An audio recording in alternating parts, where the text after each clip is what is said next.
सो दो अंडर टेस्टोडाइन में जो टर्टल्स और टर्टाइजेस आ रहे हैं उनमें आपने देखा कि क्या क्या यूनिक फीचर्स हैं उनके। तो उसमें बेटा देखें कि एक टर्टल की डेवलपमेंट के अंदर वीक से ईयर्स लग जाते हैं और फिर मैच्योर होने में, एग प्रोडक्शन करने में भी वो 7 to 8 ईयर्स लेता है। तो इनका जो लाइफ है वो बहुत डेंजर में है, इसलिए इनकी कंजर्वेशन के प्रोग्राम्स जो हैं वो शुरू किए गए हैं रिसेंट ईयर्स में। ठीक है, तो इनकी हंटिंग और इनकी प्रेडेशन, यंग टर्टल्स को पकड़ना, इनके नेस्ट को ख़राब किया जाता है, डॉग्स इनके नेस्ट को तबाह करने की कोशिश करते हैं। तो इसकी वजह से इनको बहुत ज़्यादा थ्रेट्स हैं। इनको सेव करने के लिए, इनको रिस्क से बचाने के लिए जो है वो काफ़ी सारे प्रोग्राम्स लॉन्च किए गए हैं। ठीक है, तो कुछ टर्टाइजेज और फ्रेश वाटर टर्टल्स जो हैं वो कल्चरल प्रैक्टिसेस में भी यूज़ होते हैं, यानी कुछ कल्चर ऐसे हैं दुनिया में कुछ जगहों पर जो कि डिमांड करते हैं टर्टल्स को as food and as medicine, तो इनकी हंटिंग करनी पड़ती है। ठीक है, तो इसलिए जो कंजर्वेशन है सी टर्टल्स की वो कॉम्प्लिकेटेड है। ठीक है, क्योंकि ये फैले हुए हैं thousands of square kilometres of oceans पे। तो the protective areas must include waters under the jurisdiction of many different Nations, यानी आप देखोगे कि जो वाटर में रहने वाले हैं वो इतने इतने डिस्टेंस पे हैं कि वो निकलते निकलते आप देखोगे कि वो एक नेशन से, एक मुल्क से दूसरे मुल्क तक उनका फैलाव है। तो एक लॉ पास नहीं हो सकता, इसलिए इनकी कंजर्वेशन जो है उसके लिए कोई लॉ अभी तक नहीं बना। तो that was something about order testodines. Now we are going to study about order crocodilia, जिसके अंदर crocodiles and alligators आते हैं। ठीक है, इनकी 21 स्पीशीज़ हैं। ठीक है, और ये हमने स्टार्ट के लेक्चर में पढ़ा था कि आर्कोसारस से ये डिराइव हुए हैं, और दूसरे रेप्टिलियन से इनकी डिफरेंस भी बाय स्कल है।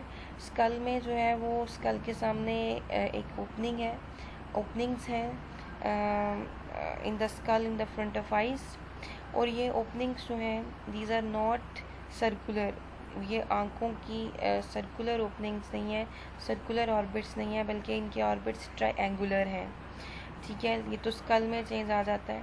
और इनके जो टीथ हैं वो लेटरली कंप्रेस हुए हुए हैं।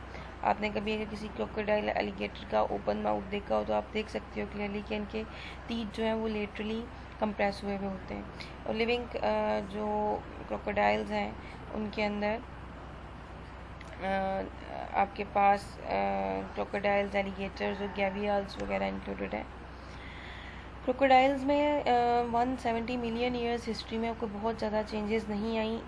इनका एक स्नाउट होता है लंबा सा इलांगेटेड, जिसकी मदद से ये अपना फूड कैप्चर करते हैं, और अपना हेड भी उसी की वजह से ये इधर उधर साइड वे पे स्वीप करते हैं। जैसे आप वाइपर लगा रहे हो या झाड़ू लगा रहे हो, इस तरह ये अपने सर को हिलाते हैं, स्वीप करते हैं।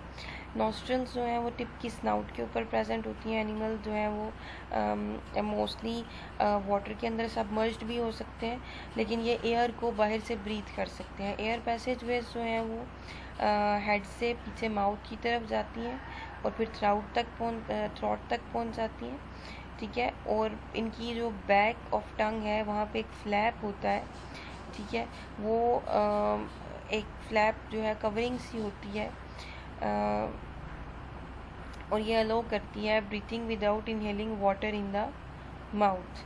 यानी जब ये वाटर में होते हैं तो इनकी स्नाउट से, जो हमने कहा नॉस्ट्रल्स प्रेजेंट हैं, वो एयर को ब्रीथ कर सकते हैं। और फिर क्या होता है कि एक सीलिंग सी, एक फ्लैप होता है इनके रियर पे, माउथ के रियर पे और थ्रॉट के रियर पे, जो कि जब ये ब्रीथ करते हैं एयर को तो अंदर जाने देता है लेकिन वाटर को रोक लेता है। इसी तरह इनके पास एक बोनी प्लेट है, प्लेट ऑफ बोन है, जिसको आप सेकेंडरी पैलेट कहते हैं। सो ये सेकेंडरी पैलेट जो है ये इवॉल्व हुई है एक आर्कोसारस में, और ये सेपरेट करती है नेज़ल और माउथ पैसेज वेज को।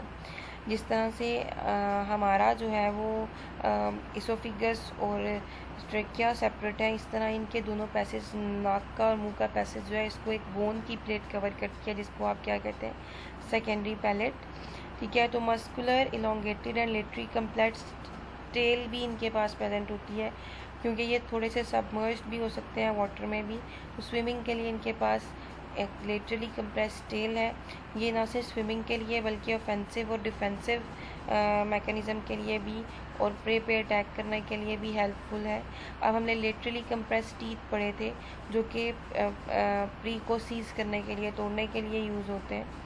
फूड जो है वो एज अ होल स्वेलो हो जाता है, लेकिन अगर फूड बहुत बड़ा हो, बहुत बड़ा ऑर्गेनिज्म खा लें, तो फिर ये इसको पार्ट्स में भी टीयर कर लेते हैं, अपने लिम्स में पकड़ते हैं, उसको पार्ट्स में टीयर करते हैं, अपनी बॉडी को रोटेट करते हैं इस तरह से कि जब तक के उसके ऊपर रोटेट करने के बाद इनका प्री जो है टुकड़ों में ना टूट जाए। ये रॉक्स के छोटे छोटे हिस्सों को और दूसरे ऑब्जेक्ट्स को भी स्वेलो कर सकते हैं।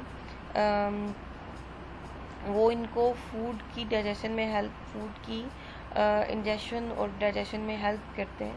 क्रोकोडाइल्स जो है वो ओविपेरस हैं, पेरेंटल केयर करते हैं अपने हैच होने वाले ऑर्गेनिजम्स की, जैसे कि बर्ड्स करते हैं। इनमें नेस्टिंग बिहेवियर जो है वो पाया जाता है, ये भी नेस्ट बनाते हैं, पेरेंटल केयर भी ये करते हैं जिस तरह के बर्ड्स करते हैं।